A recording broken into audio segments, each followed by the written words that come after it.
I gotta let you know something. Hit me. To spite you for a couple episodes ago, I drank some chocolate milk for dinner. I love you. I hope it goes down smooth and comes up rough.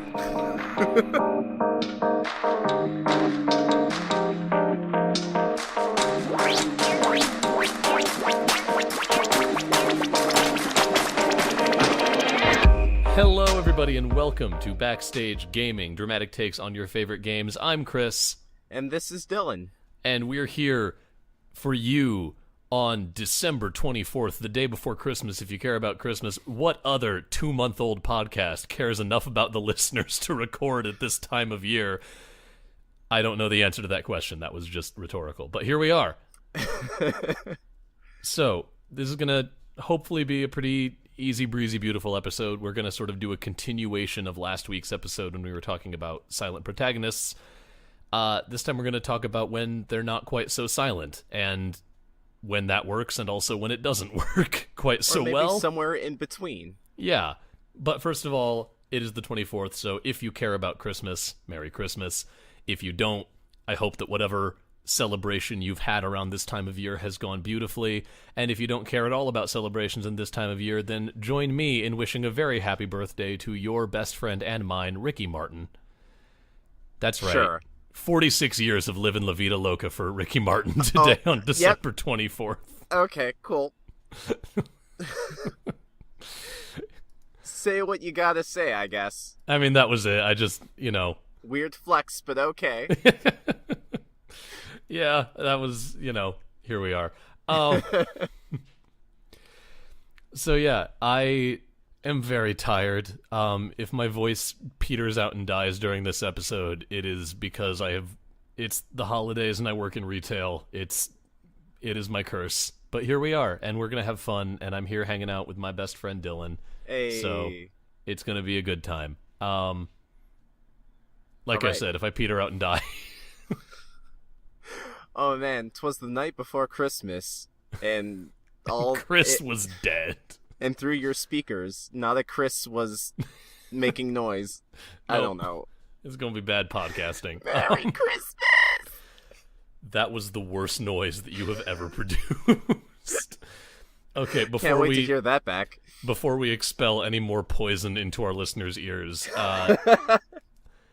So, silent protagonists are a staple of video gaming history. We talked a lot about this last week, but in case you didn't listen to that and you don't want to go back and, interrupt this good listening experience, a quick rundown. We just sort of talked last week about sort of what they are and how character can kind of be inferred from the way that a silent protagonist be. It was the Dylan Stan's silent protagonist hour. Yeah, Dylan very much loves silent protagonists, and so that was a lot of Dylan's They hot are the takes. hill I will die on. That's fair. I love them too. And a good one that we sort of used as our early example was Sonic the Hedgehog, and I'm not talking about the awful new one. I'm talking about the charming old one. Well, we don't know. The new one might just be a freakish, charming hedgehog. And really, isn't that what Sonic's all about, Chris? You're dead to me. But yeah, so Sonic is a good example of a very well-designed silent protagonist. All of his original sprite animations are incredibly evocative. He's got a ton of personality baked into just like the way that he moves and the way that he stands and like the way that he's shaped. Like everything about him gives off the ideas of like speed and 90s tude. So, maybe that's why he's not aged so well in some respects, but it's a good design and it leaves a very firm image in your mind of like, I feel like I know what this guy's about. Sonic's also an interesting sort of case study in looking at when silent protagonists aren't quite so silent, because he's been not silent a lot in a lot of very different ways. For the past 20 years, more or less. Yeah. Dylan, you are the resident expert on all things Sonic, so why don't you take us through some of Sonic's early brushes with voice acting? Alright, so the original voice for Sonic was in the early 90s Adventures of Sonic the Hedgehog cartoon, which are very fun. Vaguely okay. I'm gonna be honest with you. Those cartoons suck. Okay. I want you to know that I have not touched any piece of media related to that cartoon in the past 10 to 15 years. So, okay, there are 3 90s Sonic cartoons. You might be thinking of the good one. There was one before that was very there was one before that was very inspired by like the Roadrunner Coyote cartoons and that aesthetic. Thank you for giving me far more credit than I deserve in assuming I was talking about the good one. You were talking about the bad one. No, I have no idea. Because I remember watching that on Toon Disney, the bad one, and I had fond memories of it, and like, you know, it has become a common pastime of me and my friends back home in Cleveland to watch the So Bad They're Good cartoon adaptations of various video games. See the Street Fighter cartoon, see Guns are for wimps. I love guns. Guns are for wimps. Yeah, the Street Fighter cartoon, the amazingly bad Donkey Kong CG cartoon. There's a Donkey Kong Oh, have CG. you not? I probably peeked the mic. I'm gonna I don't check care. real quick. I'll bring it down. This is great podcasting. Have you not seen... I have not. Okay. There is a musical when you say number in when you say every very bad episode. CG. Okay, yes. When you say very bad CG. Yes. On a scale from I typed in a random word into Steam and got an unfinished Unreal Engine game to like the best I'm willing to give you here in my assumptions is Jimmy Neutron. Like where on that sliding scale do we Jimmy rest? Neutron was going to come up here, and let me tell you, this show makes Jimmy Neutron look like goddamn Pixar. Oh no.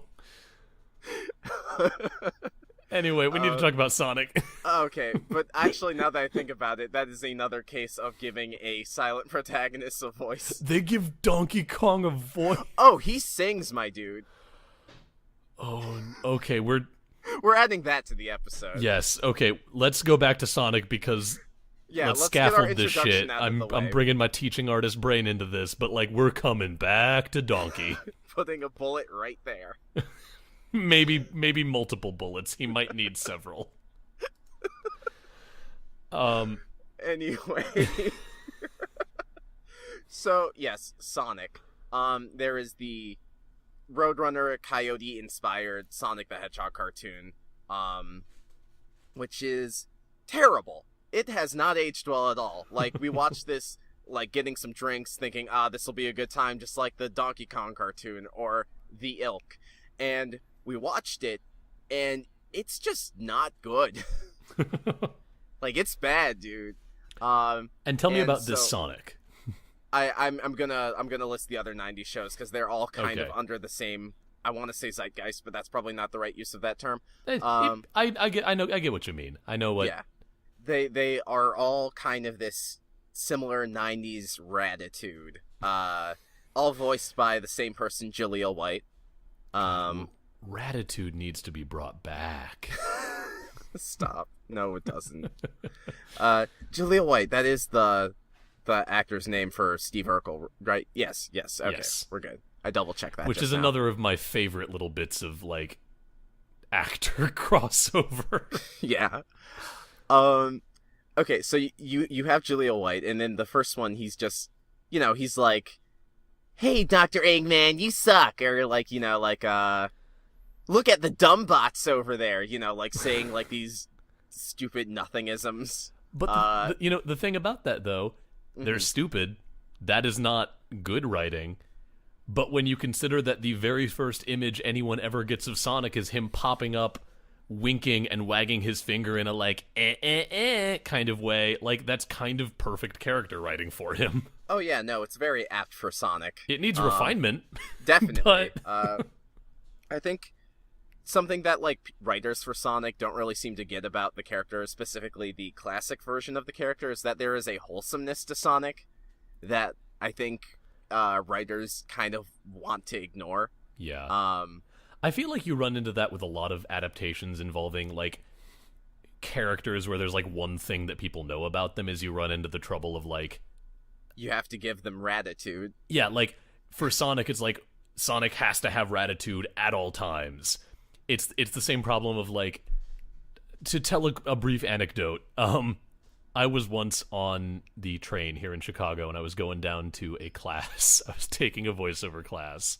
Mm-hmm. Oh, and there was right. a couple of people sitting across from me. Dylan, you know this story. Yes, I love this story. They were discussing Dragon Ball Z, which was just very wholesome because it was like this, like, I would guess like probably 45 to 50-year-old black dude and this like 18 or 19-year-old nerdy white guy, and they were both equally geeked out about Dragon Ball Z, which like thrilled me a little bit in a like, aw, crossing boundaries. Look at these strangers having a bonding experience about your friend and mine, Goku.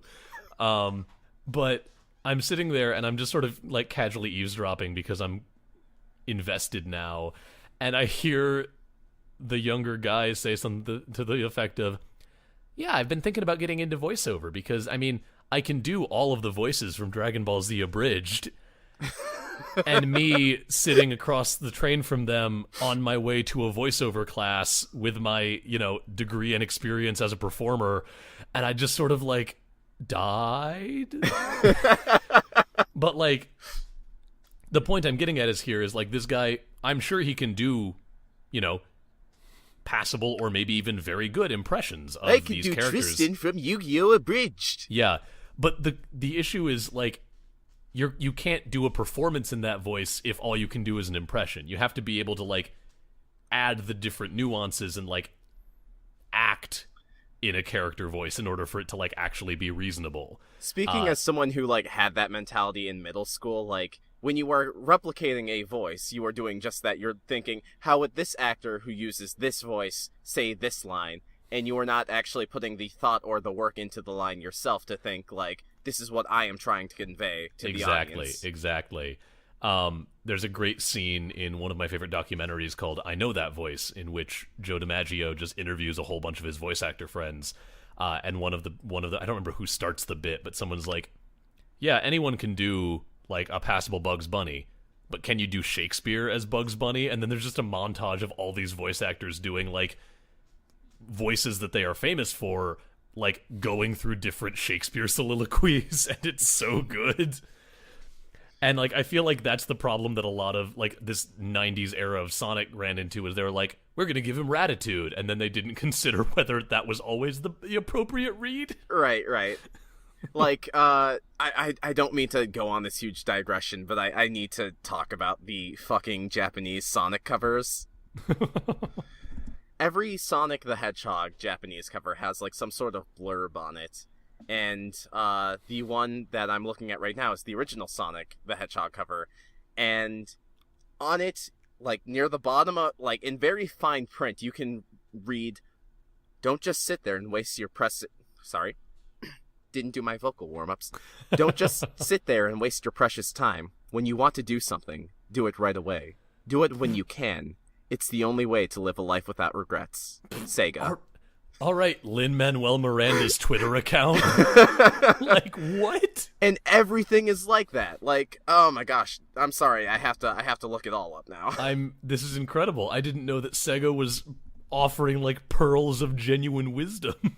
Yeah, no, and like Sonic, this is the type of personality, like the free spirit that like I think the creators perceive Sonic to have. Yeah. Where there's this layer of wholesomeness to it that like just gets lost. Sonic CD. To live a life of power, you must have faith that what you believe is right, even if others tell you you're wrong. The first thing you must do is live a life of power. To live a life of power is to find courage. You must be ready to reach beyond the boundaries of time itself. And to do that, all you need is the will to take that first step. What? All right, one more. Sonic 3. I need to turn this podcast off and go like cut down a tree and then feed it to the hungry. Okay, there's one more, and I'm hoping I can find it because it has one of my favorite sign-offs ever. So this is for the Sonic and Knuckles cover, and now I'm trying to enlarge it so I can actually read the text. So you have the Sonic and Knuckles logo, then the title, and then under that, again in superfine English print, Sonic races through the green fields. The sun races through a blue sky filled with white clouds. The ways of his heart are much like the sun. Sonic runs and rests. The sun rises and sets. Don't give up on the sun. Don't make the sun laugh at you. What the fuck? What does it mean? I don't know. Well, now I'm living in constant fear of that I'm living a life in which the sun is laughing. Sonic is a carefree spirit, and he is also a poet. Are you sure that he wasn't saying, don't let your son laugh at you? Telling that to the parents thinking about buying this for their kids. Oh my god. Okay. I love that. I was completely unaware of this, and I agree. I think that this speaks to, like, a little bit more of the character that they were trying to get at. Now I'm thinking about the OVA Sonic that is my favorite. Oh yeah, I'm getting there. Okay. But anyway, to kind of wrap up the rest of Jaleel White Sonic, so there's the Roadrunner and Coyote one, which sucks, and Sonic has his typical Ratitude self, and it's kind of annoying and grating and irritating because there's nothing to really become attached to in that cartoon. Because, like, you know, in the Roadrunner and Coyote cartoons, like, even though, like, there's no real dialogue, and even though, like, there's no real protagonist, you still kind of feel for the Coyote just because he is humanized. Yeah. And, like, whether or not you want to see him catch the Roadrunner is, like, a separate issue, but, like, you feel some degree of, like, dude. empathy. Yeah, exactly. Sonic, you know, the people who would be in the Coyote's place are the bad guys, and they're dumb and annoying. And then you have Sonic, and Sonic is just this snide little fuck. So there's really nothing there. The second Sonic cartoon is like this post-apocalyptic, like, Fern Gully-esque thing where now this one I remember being very bad, but I also remember really liking. This one actually a lot of people seem to like. Like, this is the popular one. And I haven't actually seen it myself, not since I was like 4 or 5 and rented a VHS of it at a local video store. But, you know, from what I remember, like the fact that there is this very dark story, and, you know, Sonic has stakes and things that he cares about. Sonic has family relations. Sonic has friends, and there's an actual emotional center. Then Sonic's kind of snide Ratitude behavior becomes a little bit more endearing because he is fighting overwhelming odds. And then there's the third cartoon, Sonic Underground, which I don't really get. Like, Sonic is the son of a queen, and he has 2 siblings, and they form a rock band. I was going to say, is this the one with the punk band? This is the one with the punk band, yeah. Is all this of the one them, that's the most 90s thing that's ever existed? Sonic's brother and sister, also voiced by Jaleel White. Oh god, I need the footage from the sound Sonia booth of and Jaleel Manic White just are their names. wildly talking to himself. Oh, I need that. But, oh my goodness, I don't know what the idea behind that show was, and, like, you know, I'm sure the Sonic as a character in that is, like, fine, but that show had other problems. So, yeah, we'll move on to the Sonic from the Sonic OVA. I've never seen the OVA in Japanese because, you know, you rent that once as a kid and you hear the English voices and you are now attached to the English voice for life. Yep. Even if it is not good.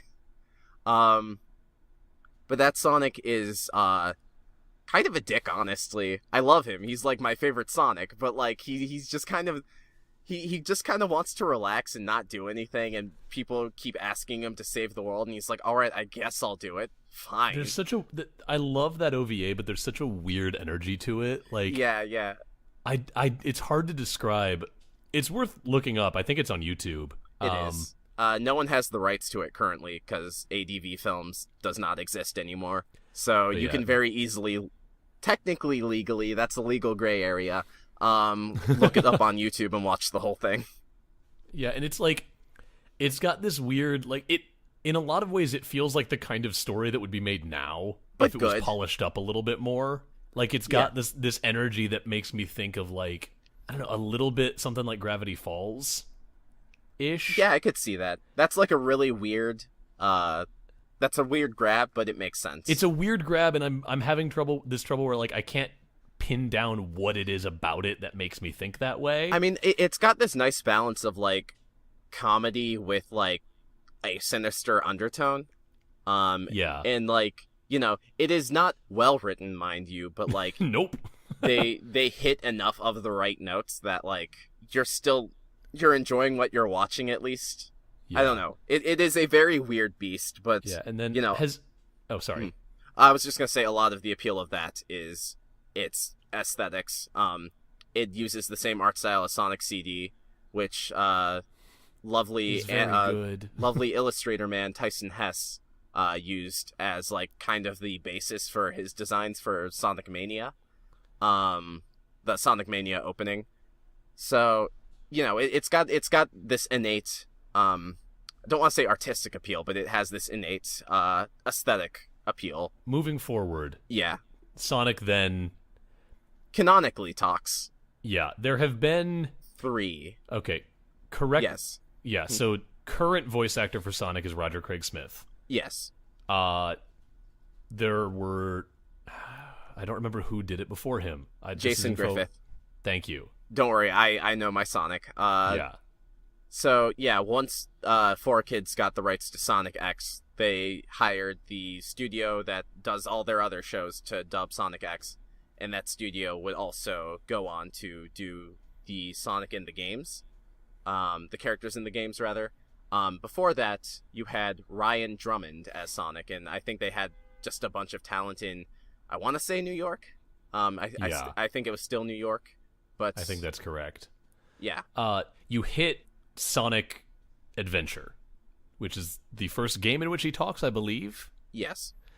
And that Sonic has basically been, you know, there's been some alterations and some differences, but like the vibe that was set for that is basically the Sonic that we've gotten in all of the game media since then. Yes and no. I'll get into that later, but continue. I'm talking broad strokes. I don't want to do 40 minutes. Oh, I guess we could just do 40 minutes on Sonic, I suppose. I just wanted to get out real quick that like with like the change of writers and also the change of performances, like Sonic has kind of changed throughout the 20s and or 2000s and 2010s. Yeah. Ryan Drummond's Sonic Adventure, like his first line is "Ah, yeah, this is happening," which kind of tells you everything you need to know about the character. Except it's not. Here's the issue, and like not to hate on Ryan Drummond. I don't know the dude. He's not a bad voice actor, but like there was something in the direction of that line because it's not. You just said it like a human would. You said, "Oh yeah, this is happening." The way the line is actually delivered is more along the lines of, "Oh yeah, this is happening." And there's something about it that's so stilted that I absolutely love.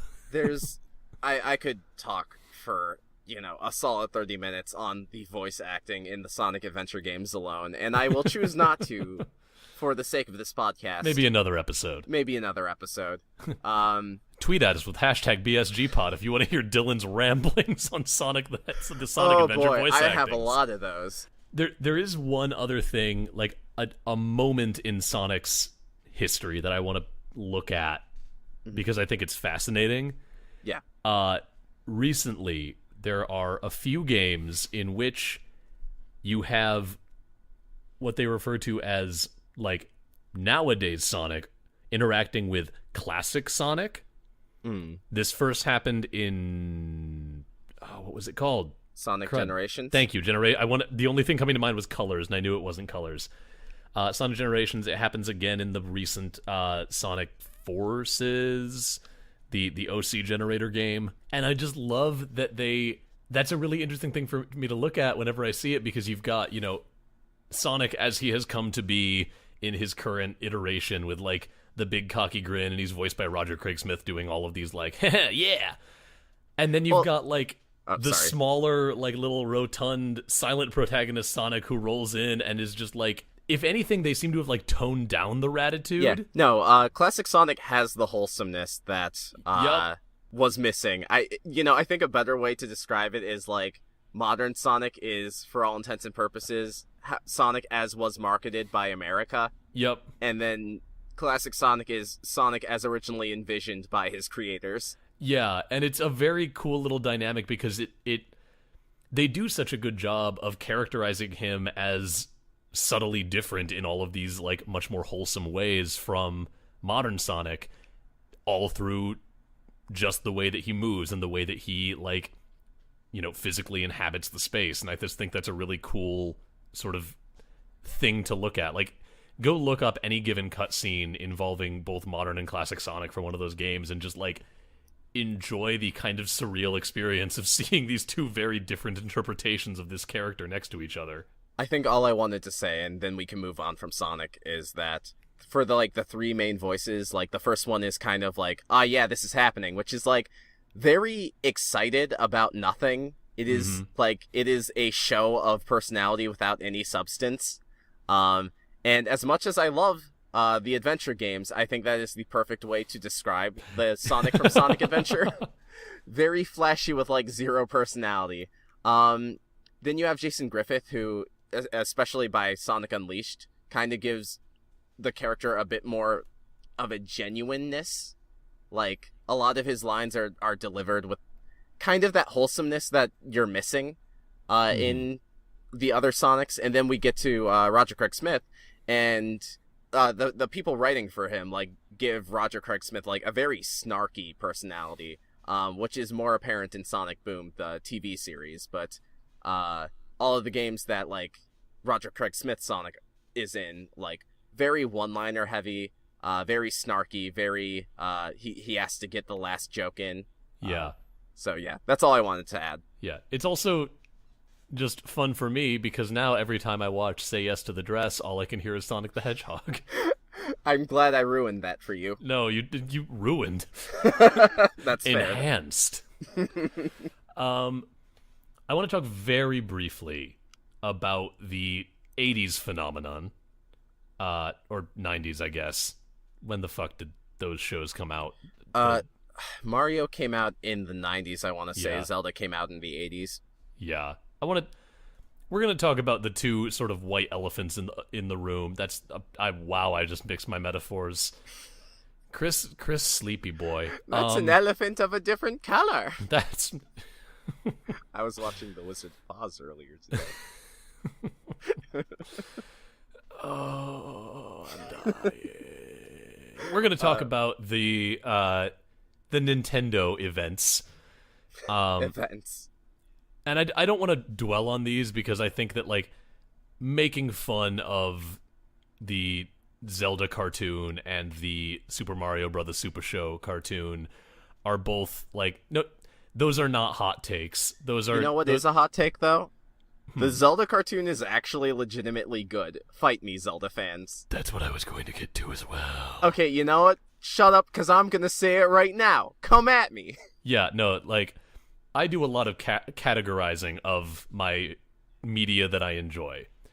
And there is a category of media that Chris really, really likes, that Chris accepts are not actually, like, good as defined by the masses. Like, I really, really, really, really love bad campy movies. Yeah. I adore with all my heart Lou Ferrigno's Hercules. You're a Mystery Theater 2000. Wait, no, wow. I completely Mystery Science Theater 3000, Science yes. Theater 3000. Wow. Yes, yeah, thank you. But here's the thing. I love that show and I love what they do with, like, taking the piss out of these movies, but I would also just watch those movies and laugh and have a great time without their commentary. Exactly. And for me, Zelda, like, the Zelda show and the Mario show both fall into this vein where, like, I recognize what they are trying to do. They came about in the same era as things like G.I. Joe and things like the Street Fighter cartoon and all of these, like, cartoons as commercials, essentially.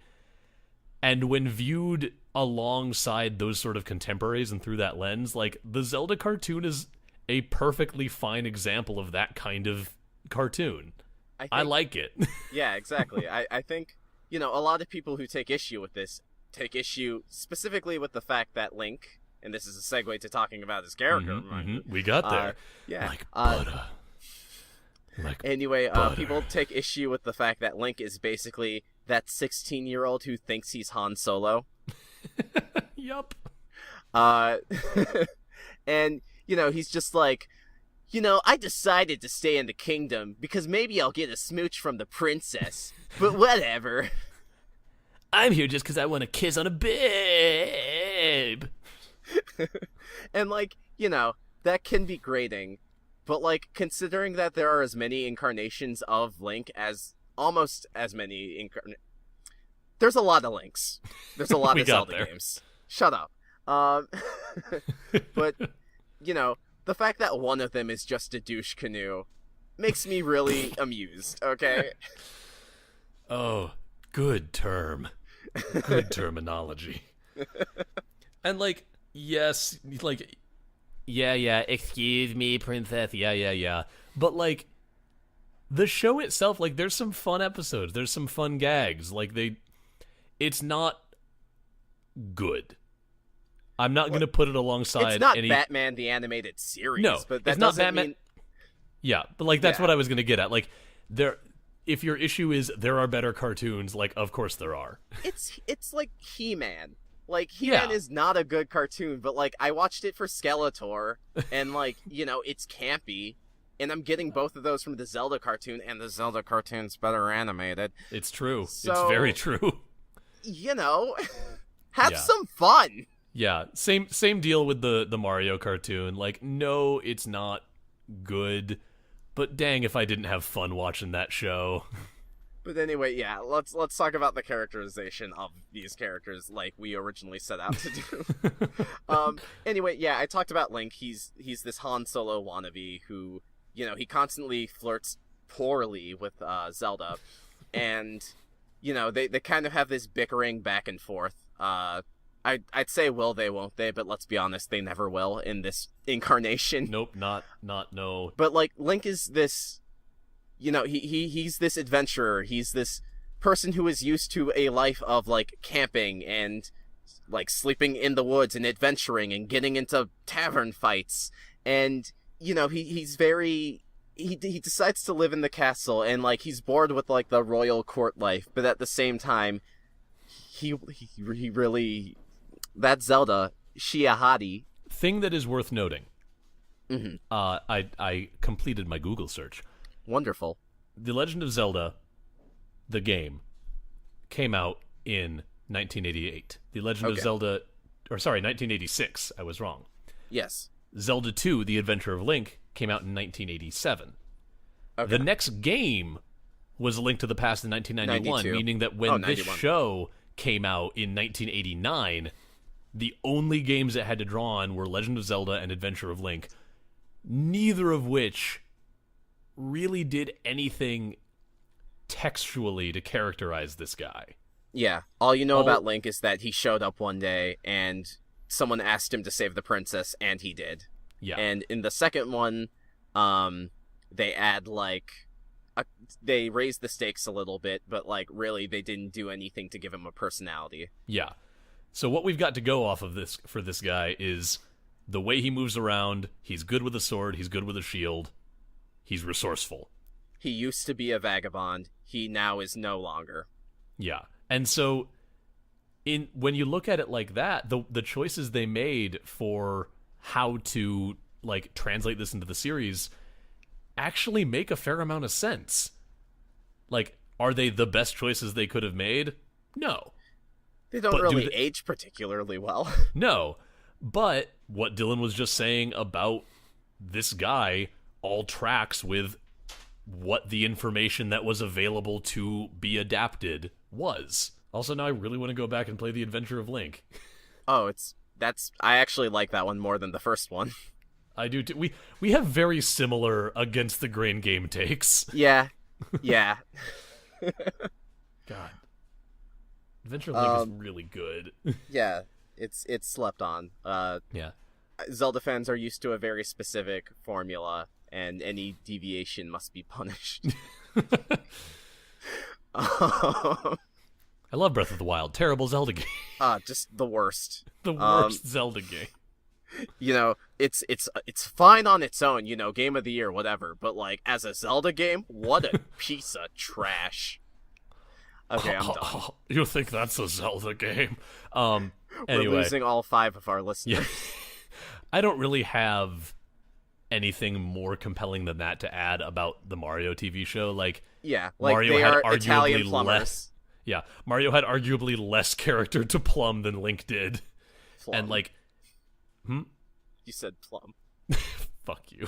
That was not intentional. Oh, it wasn't? It wasn't.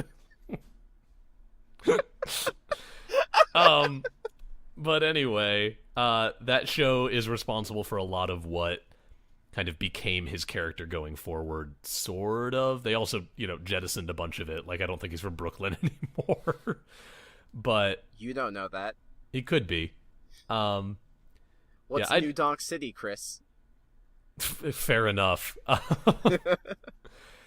But yeah, I think that those are both interesting to look at just from a, like, how little they had to mine and how, like, looking at what they did with it. But yeah, go give Legend of Zelda another try. Yeah, like, that show's kind of fun. Just look at it as a generic 80s fantasy show. Yeah.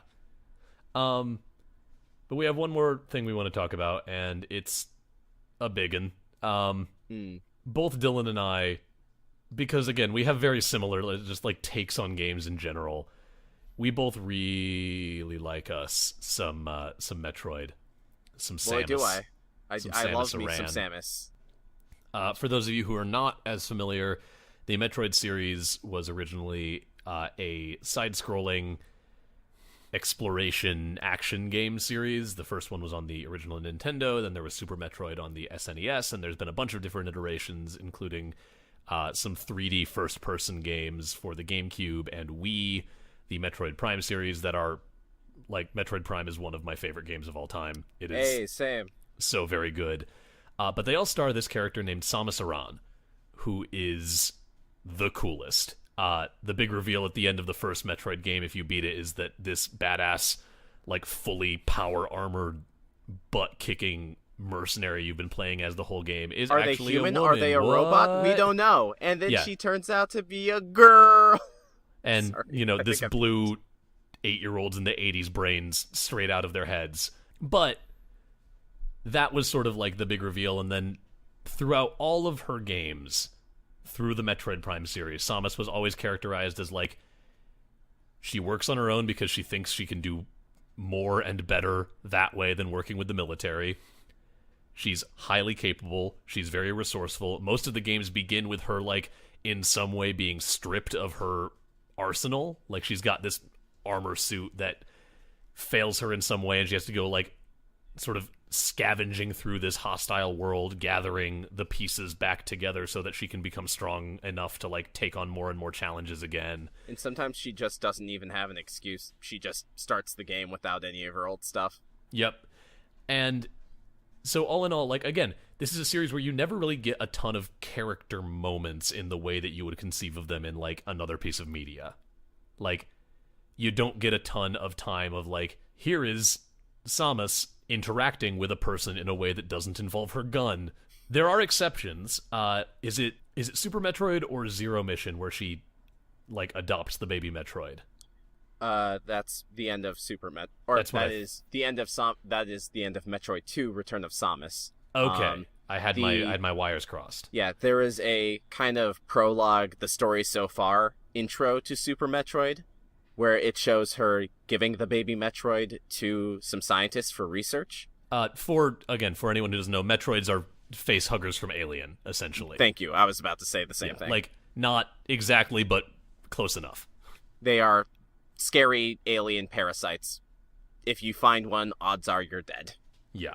Again, silent protagonist, but one with a lot of sort of stuff about them that could be intuited or was included in, like, title crawls and manuals. Sometimes Nintendo Power comics. Yeah, just like, she was silent, but she very much had a character. And then they decided to give her a game in which she had a voice and was going to serve as sort of an introduction, like sort of a kind of an origin story, if I remember correctly. Yes. Gonna fully yes and no. fully cop to. We're gonna be talking about Metroid Other M. Yeah. I don't want to belabor it too much because, like, the Metroid Other M is bad. Horse was beat to death years ago when that game actually came out. Yeah. But it's interesting to talk about in context of our current discussion because it shows a lot of ways that this can go really wrong. So, I guess just because Metroid is something I revisit frequently and is probably a little bit more prevalent in my mind, this is technically not Samus's first talking game. She has a couple lines in Metroid 4, which came out, like, I want to say I was in 2nd grade. I've never but played like, Metroid 4. Huh? Never played Metroid 4. Fusion for the Game Boy Advance? Oh, then I have played Metroid 4. Okay. Got there. Yeah. But anyway. I love Fusion. Fusion's fucking great. I forgot that she talks, though. So, for most of the game, she has, like, these journal logs, where she just kind of muses to herself about events. And, like, that's not really, like, a huge voice, so to speak. But, she does have she has a couple scenes. The first major one is when she kind of realizes, like, these Metroids, these super dangerous parasites that I was hired to exterminate, completely wipe out, well, it looks like the government is recreating them. That's sketchy. I'm gonna yell at my superior officer, and then she does that. And I think, she has, like, maybe a couple lines at the end of the game. So, she speaks, but, like, not so much that, like, her character is kind of defined by her words over her actions, like in other games. Metroid Other M came out, I want to say, 8 years later, and either 2010 or 2011. Yeah, it is very text-heavy. Mm-hmm. Also, worth noting, and this is just an aside, just, keep this in the back of your head. Nintendo had this character that was, like, the video game, like, badass lady protagonist where the fact that she's a lady, like, isn't belabored. She wrote the book on that, you might even say. Like, she is a female character. And they don't feel the need to, like, rub that in your face. They just let her be a badass female character, which is, kind of as progressive as video games as a medium get. Honestly, it was kind of a last-minute decision. They already had the character, they had the abilities, they wrote the instruction manual already, and then, like, someone just suggested, yo, what if she was a woman? And then, like, the rest is history. Yeah, which is great. And then, for this game in which they were going to give her a voice and give her agency, they gave the game to Team Ninja, whose most notable contribution, or, like, most maybe notorious contribution to the world of video games is that they pioneered the term jiggle physics. Oh my god. For the they Dead did or do Alive that. games, in which each of the female characters in a bikini's boobs would be rendered with its own physics engine. That is a decision that blows my mind, and I think that if you keep that in mind, it will make a lot of what we're about to talk about make a little more sense. So I actually do want to stop you right there, because believe it or not, Team Ninja is not to blame for the writing in Other M. I wanted to come around on that. Team Ninja was responsible for the gameplay. This game is a mess developmentally because the visuals, like the cinematics, were outsourced to yet another company. So, like, the gameplay was Team Ninja. About that. Yeah, like, the gameplay was Team Ninja. The cutscenes were farmed out to another, like, audiovisual company. Like, there's a great episode of Extra Credits on YouTube that you should go watch where they talk about, like, what went wrong with Other M, and there's a lot that can be learned there, and I'll leave it more to them. They do a better job of historicalizing this game than we'll be able to. But suffice to say, it was a mess, and what we ended up with was not Samus. People were mad. People still are mad. I'm still mad. Yeah, like, I'm not mad anymore, but, like, there was a while where people thought that was the death of the franchise. That's how bad this game was. Yeah. Or that's how bad this game was received, rather. Like, mechanically, the game was fine. Story-wise, the game is really dumb, but fine. It's called Other M, which is kind of like Mother. Oh, God. Like, I just saved you. I just gave you the thesis statement of Metroid Other M. Anyone who's never heard of this game thinks he's lying, but he's not. So, okay, let's actually talk about the character, though. Like we were saying earlier, Samus is this really cool character in that a lot of what her personality is and what she does is up to you. because so much of the Metroid games are these lonely, isolated experiences. They are all basically you exploring an isolated alien planet with no other the life that is sentient on that planet is hostile. So there's no real supporting cast. There's no one for Samus to really bounce her character off of. So with that in mind, Other M kind of goes in the other direction.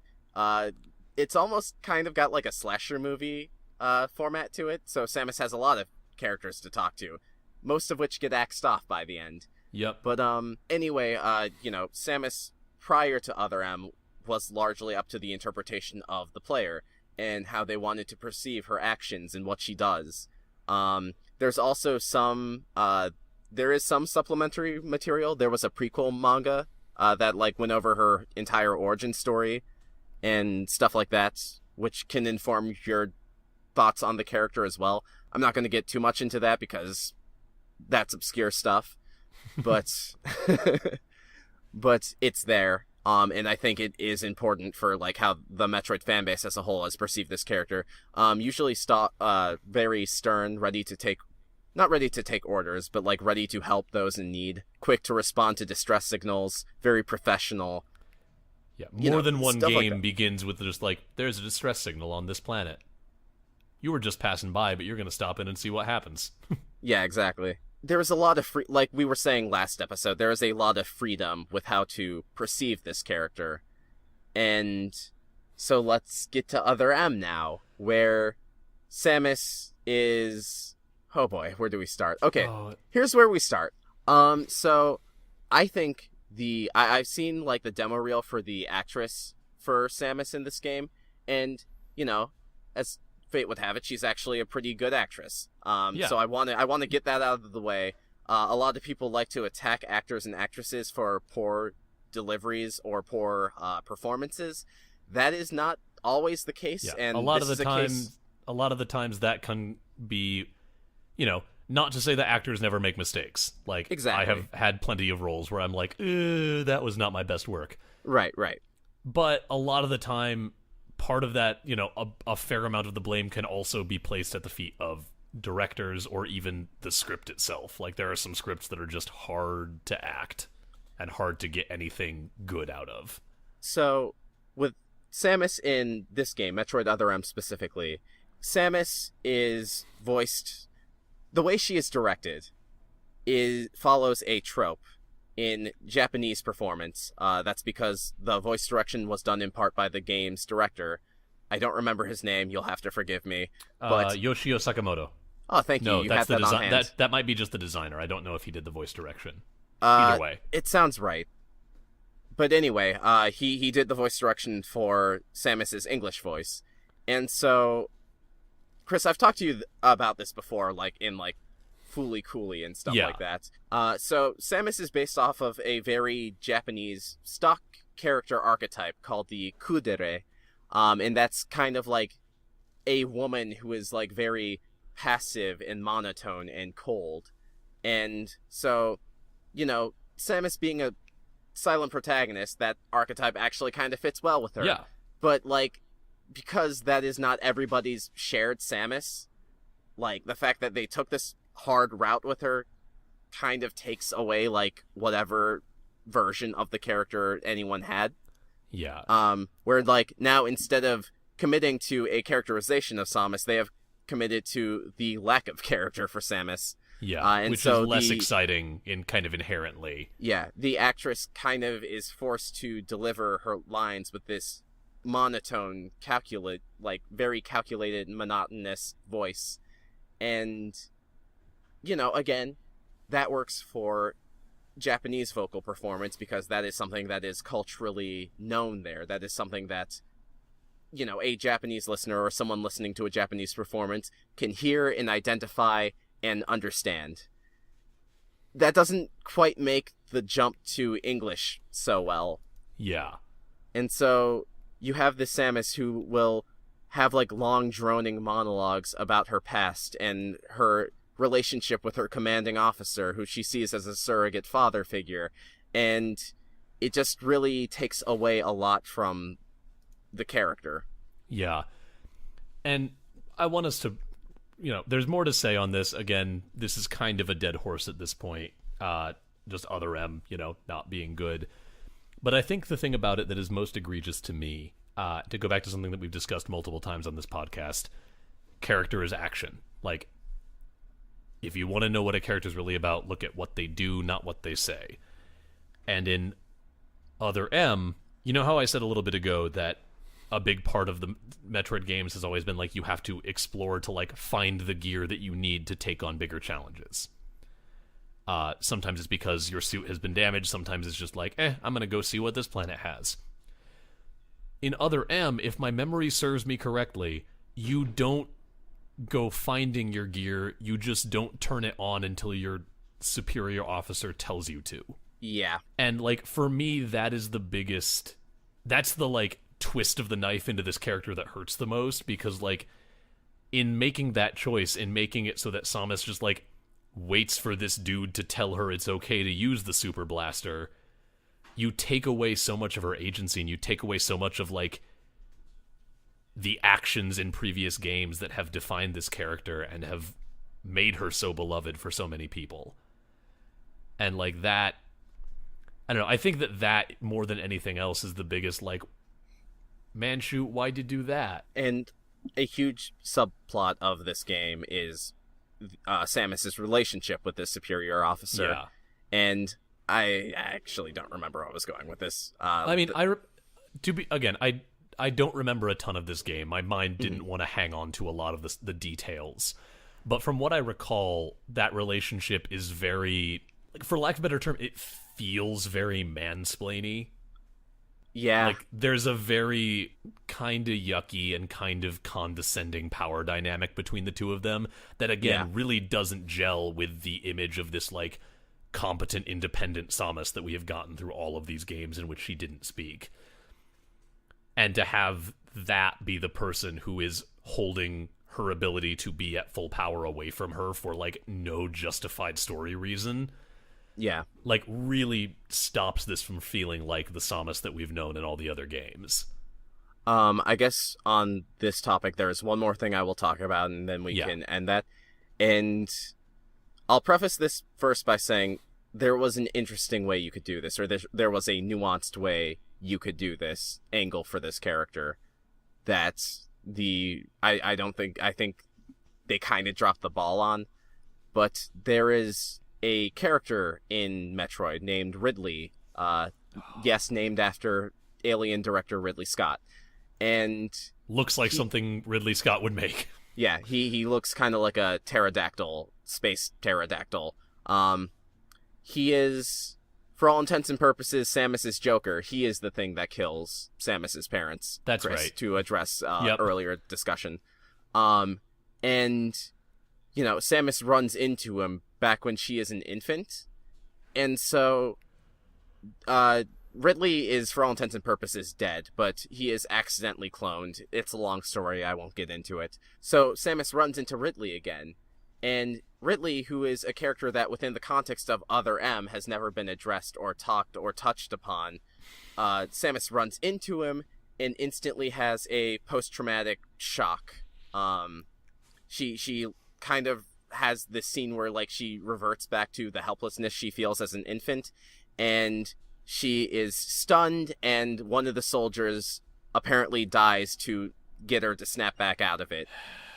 And I actually think Samus dealing with, PTSD, I think that is an interesting angle for the character. I think you can do interesting things with that. But there are two reasons why this doesn't work. The first reason is because within the story of Other M, they don't establish this post-traumatic shock. Or there's no reveal of the Chekhov's gun beforehand for this to be a payoff for. Yeah. So, it feels cheap in that regard.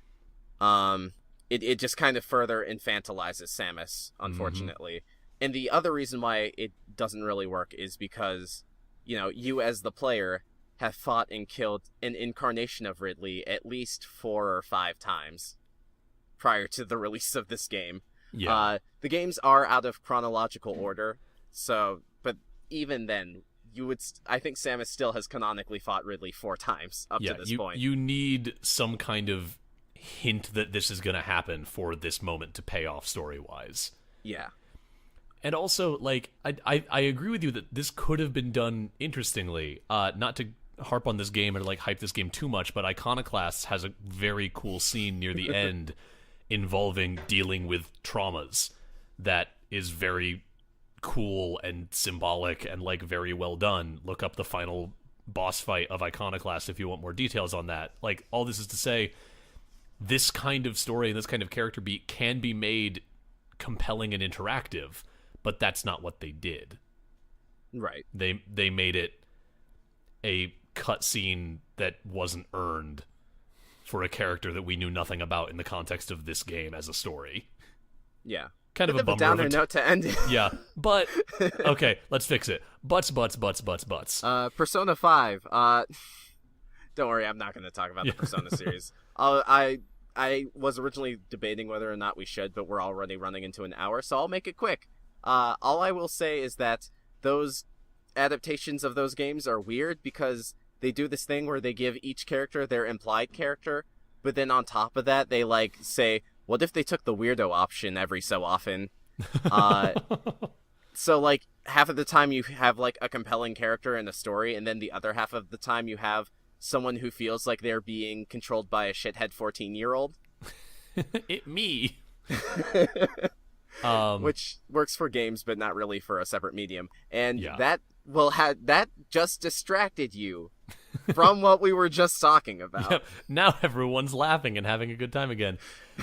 Thank you all for listening to yet another episode of Backstage Gaming. Like I said, this episode is going to be coming out on the 24th, and then we are going to take a 2-week hiatus because ain't nobody got time to record. Is it going to be a 2-week hiatus or just a 1 week? Hang on. Let me check this. No, it'll just be a 1 week hiatus. We will not release an episode on New Year's Eve because I'm going to be traveling the week of Christmas and don't want to have to, like, cram an episode out in 2 days, which I'm going to have to do with this one. But shush.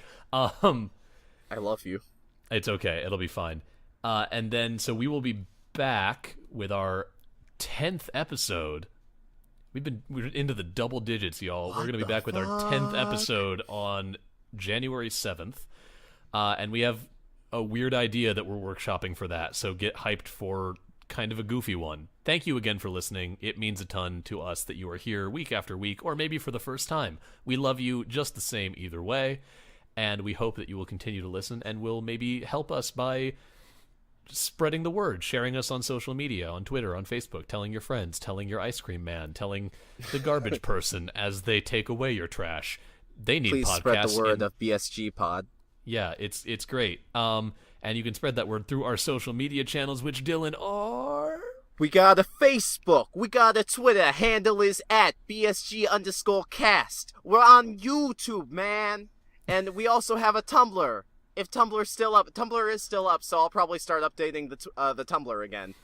You can also, please, feel free to check us out at our website, which is bsgpod.com. That's bsgpod.com. We've got our episodes up there for download. We've got bios for Dylan and me. We've got a contact page. We've got a page with, like, definitions of theater terms that we've used that will soon, I'm going to spend some time on my travels doing this, contain some transcripts for our episodes as well, because I need to get that going because accessibility matters. Shout out to the homie, Brennan French. He did our logo. That's BRENNEN-French.squarespace.com. He's a great graphic designer. Bring my friend back, you freak. Never. He's mine now. Joey from Yu-Gi-Oh! Abridged. I can do all the voices. Thank you also to our friend BioQuery for the use of our theme song, Dot Sound Radio, Volume 1, Instrumentality. You can find his music at soundcloud.com/BioQuery. That's soundcloud.com/BIOQUERY. He is great. And one more time, thank you so much for listening. Now, if you'll excuse me, I have to fly to Cleveland and fight Joey Wheeler for control of Dylan's body. Hey, forget about it. Thank you for listening. Have a good rest of your holiday season. I'm sorry. I love you all. Bye.